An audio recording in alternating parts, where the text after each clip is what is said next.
Good morning students. प्रिय विद्यार्थियों, पिछली बार बीकॉम पार्ट सेकंड ईयर के अंतर्गत ईएफएम फर्स्ट में, जो कि राजस्थान में आर्थिक पर्यावरण विषय है, के अंतर्गत मैं आपको राजस्थान में पंचायती राज के बारे में बता रहा था। उसके अंतर्गत हमने चर्चा की थी प्रजातांत्रिक विकेंद्रीकरण के लाभ के बारे में हमने चर्चा की थी। आज हम चर्चा करेंगे पंचायती राज की विशेषताएं क्या है, कैरेक्टरिस्टिक्स ऑफ पंचायती राज। भारत में प्रजातांत्रिक विकेंद्रीकरण के उद्देश्य से लागू की गई पंचायती राज व्यवस्था की आगे जो लिखी हुई है विशेषताएं हैं। इस प्रकार से हैं ये विशेषताएं। भारत में पंचायती राज की त्रिस्तरीय व्यवस्था लागू की गई है। ये स्तर हैं: ग्राम स्तर पर ग्राम पंचायत, खंड स्तर पर पंचायत समिति और जिला स्तर पर जिला परिषद। पंचायती राज के तीनों स्तरों में सहयोगी संबंध स्थापित किए गए हैं। ये भी इसकी एक महत्वपूर्ण विशेषता है। इसी तरह से पंचायती राज प्रणाली में स्थानीय लोगों को काम करने की आज़ादी है और देखरेख ऊपर से होती है। इस तरह से पंचायती राज की संस्थाएं निर्वाचित होती है और इसके कर्मचारी निर्वाचित जनप्रतिनिधियों के अधीन काम करते हैं। इस तरह से इन संस्थाओं को साधन जुटाने और जन सहयोग संगठित करने के पर्याप्त अधिकार हैं। ग्रामीण विकास संबंधी कार्यक्रम व योजनाओं का क्रियान्वयन इन स्तरों संगठनों के द्वारा ही किया जाता है। इसी तरह से पंचायती राज व्यवस्था को इस रूप में लागू किया गया है कि भविष्य में उत्तरदायित्वों व सत्ता का विकेंद्रीकरण किया जा सके। तो इस तरह से पंचायती राज की ये प्रमुख विशेषताएं हैं। पंचायती राज की विचारधारा के बारे में अगर हम अध्ययन करते हैं तो पंचायती राज के पीछे जो विचारधारा निहित है वह यह है कि गाँवों के लोग अपने शासन का उत्तरदायित्व स्वयं संभालें। यही एक महान आदर्श है जिसे प्राप्त किया जाना है। ये आवश्यक है कि गाँव में रहने वाले लोग कृषि, सार्वजनिक स्वास्थ्य, शिक्षा, सिंचाई, पशुपालन आदि से संबंधित विकास क्रियाओं में सक्रिय रूप से भाग लें। ग्रामीण लोग न केवल कार्यक्रमों के क्रियान्वयन में भाग ही लें, बल्कि उन्हें यह अधिकार भी होना चाहिए कि वे अपनी आवश्यकताओं और अनिवार्यताओं के विषय में स्वयं ही निर्णय करें। इस तरह से पंचायती राज की आवश्यकता क्यों हुई, क्या आवश्यकता है या इसका क्या महत्व है, इसके बारे में हम चर्चा करते हैं। पंचायती राज का विचार सदियों पुरानी संस्थाओं या संस्था को पुनर्जीवित करना नहीं है। पुरानी पंचायतें गांव में रहने वाले परिवारों के मुखियाओं की होती थी। वर्तमान समय की तरह उनके लोकतांत्रिक चुनाव नहीं होते थे। आमतौर पर परिवारों के जो मुखिया संबंधित क्षेत्र की तत्कालीन परंपराओं के अनुसार चुने जाते थे। अधिकांश मामलों में पद वंशानुगत होते थे। पंचायतें बहुत पुराने ज़माने में भी विद्यमान थी, लेकिन वर्तमान पंचायती संस्थाएं इस माने में नई है कि उनको काफ़ी अधिकार, साधन और जिम्मेदारियां सौंपी गई हैं। नाम पुराना है मगर संस्थाएं नई है। पंचायती राज का महत्व हम निम्न बिंदुओं के आधार पर स्पष्ट कर सकते हैं। जैसे नंबर 1, प्रजातंत्र का आधार। देश में स्वस्थ प्रजातांत्रिक परंपराओं को स्थापित करने के लिए पंचायती राज आधार प्रदान करता है। इसके माध्यम से शासन सत्ता जनता के हाथों में चली जाती है।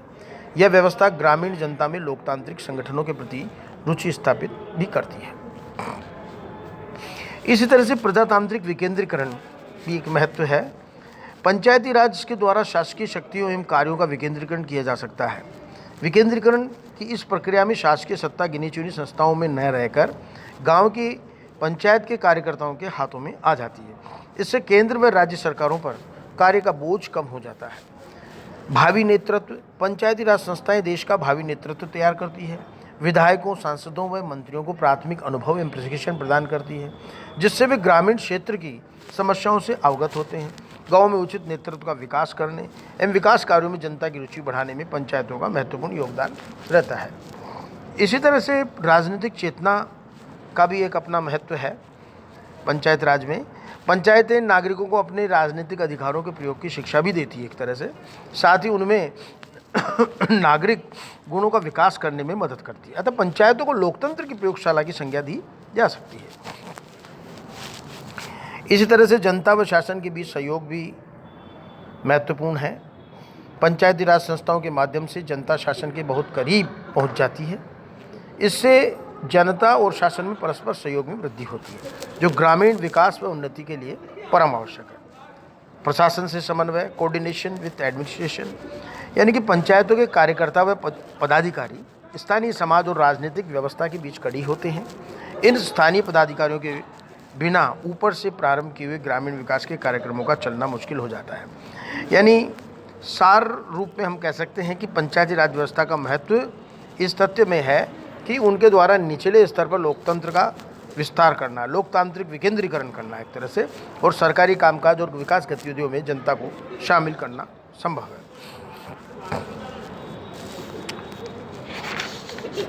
तो इस तरह से पंचायती राज संस्थाओं के बारे में आज हमने अध्ययन किया है और इसके महत्व को हमने अपने व्याख्यान में बताया है कि किस तरह से पंचायती राज महत्वपूर्ण है हमारे देश के लिए। पंचायती राज संस्थाओं के विकास हेतु कई कदम उठाए गए हैं। विगत 5 दशकों में पंचायती राज संस्थाओं के विकास हेतु अनेक कदम उठाए गए हैं। पिछले कुछ अरसे से निरंतर पंचायती राज संस्थाओं को शक्तिशाली बनाने पर जोर दिया जा रहा है। यह इस बात का प्रमाण है कि देश की सरकार पंचायती राज संस्थाओं को ग्रामीण विकास के लिए एकमात्र जिम्मेवार इकाई के रूप में स्वीकार करती है। ऐसी स्थिति में जबकि ग्रामीण विकास शासन की प्राथमिकता सूची में स्थान पा रहा है, पंचायती राज संस्थाओं की जिम्मेदारी अधिक बढ़ गई है। स्वतंत्रता प्राप्ति के बाद से लेकर अब तक पंचायती राज संस्थाओं के विकास हेतु उठाए गए कई कदम हैं जो कि उल्लेखनीय है। वो इस प्रकार से हैं।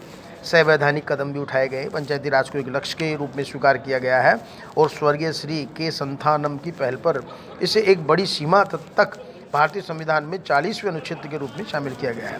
इस अनुच्छेद में यह उल्लेख किया गया है कि राज्य ग्राम पंचायतों का संगठन करने के लिए अग्रसर होगा तथा उनको ऐसी शक्तियां और अधिकार प्रदान करेगा जो उन्हें स्वायत्त शासन की इकाइयों के रूप में कार्य करने योग्य बनाने के लिए आवश्यक हो। इसी तरह से बलवंत राय मेहता समिति, श्री बलवंत राय मेहता की अध्यक्षता में योजना परियोजनाओं की समिति के अध्ययन दल ने 1957 में अपनी रिपोर्ट में स्वशासन के 3 स्तरों पर पंचायती राज संस्थाओं की स्थापना की सिफारिश की थी। इस प्रकार समिति ने राजनीतिक और प्रशासकीय शक्तियों के लोकतांत्रिक विकेंद्रीकरण का विचार प्रतिपादित किया। इस समिति की सिफारिशों को ध्यान में रखते हुए सबसे पहले राजस्थान में और आंध्र प्रदेश में 1959 में पंचायती राज प्रणाली की शुरुआत या प्रारंभ किया गया। तत्पश्चात विभिन्न राज्यों ने इस व्यवस्था को लागू किया। इस तरह से अशोक मेहता समिति, भारत सरकार ने 1977 में अशोक मेहता की अध्यक्षता में पंचायत राज संस्था के बारे में एक समिति का गठन किया। पंचायत राज संस्था के विकास के बारे में यह एक और महत्वपूर्ण कदम था। इस समिति ने पंचायत राज की विभिन्न संस्थाओं के कामकाज की समीक्षा की और इन संस्थाओं को पुनः सक्रिय बनाने के लिए महत्वपूर्ण सिफारिशें की। समिति की यह टिप्पणी उचित ही थी कि पंचायत की कहानी उतार चढ़ाव की कहानी है। यह 3 चरणों से होकर गुजरी है। सन 1958 से 1964 तक विकास का चरण, 1965 से 1969 तक ठहराव का और 1969 से 1977 तक पतन का चरण। अशोक मेहता समिति अपनी रिपोर्ट अगस्त 1978 में दी। इसी तरह से राव समिति का गठन किया गया। यह समिति श्री GV राव की अध्यक्षता में सन 1985 में गठित की गई थी।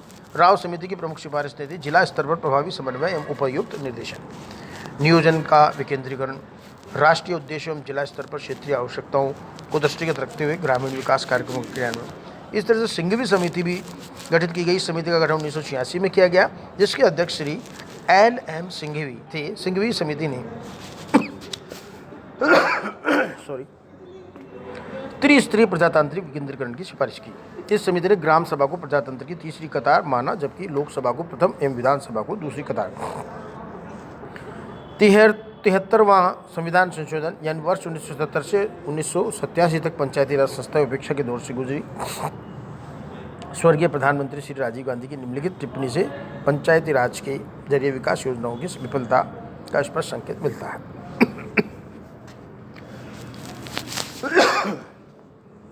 विकास योजनाओं के लिए दिए गए प्रत्येक 100 रुपये में से 85 रुपये वेतन इमारत पर ही खर्च किए गए और केवल 15 रुपये ही कार्यक्रम पर। हम यह नहीं कह सकते कि अगर योजना की जड़ें गांव में व सबसे गरीब लोगों के घरों में नहीं है तो योजना प्रभावकारी हो पाएगी। इस प्रकार से पंचायती राज संस्थाओं के विकास हेतु 73वां संशोधन अधिनियम लागू किया गया है।